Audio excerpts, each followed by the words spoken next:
पहाड़ों में छुपा हुआ खूबसूरत गांव, परिंदों की चहचहाहट, बहते नाले और बच्चे खेलते हुए।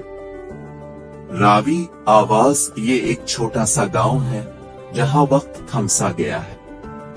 यहाँ रहती है एलीरा, एक खामोश सी लड़की जो ख्वाब देखना जानती है। एलीरा जंगल में किताब पढ़ रही है, फिर आसमान की तरफ देखती है। एलीरा दिल में एक काश में भी कभी अपनी कहानियों से दुनिया को बदल सकूं।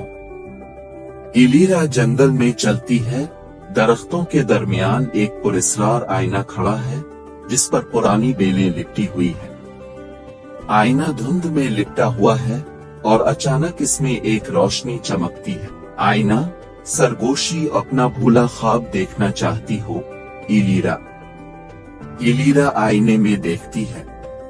वो खुद को एक अजीम महल में देखती है जहां लोग उसकी कहानियां सुनने जमा हैं। इससे हैरत होती है, लेकिन वो मुस्करा देती है।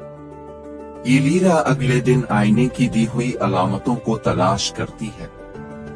खरगोश, तुम वही हो जिसे आईना चाहता है, लेकिन याद रखो, ख्वाब देखने से ज्यादा उन्हें जीना पड़ता है। एलीरा आईने के दिल में पहुंचती है जहां वो ख्वाबों की कैद में आए लोगों को देखती है। आईना, क्या तुम भी अपनी हकीकत छोड़कर ख्वाबों में खो जाओगी? एलीरा, पुरअज़्म, नहीं, मैं ख्वाबों को हकीकत बनाने आई हूँ। एलीरा वापस गांव आती है और अपनी कहानी लिखना शुरू करती है। जल्द ही इसकी कहानियां दुनिया भर में फैल जाती है।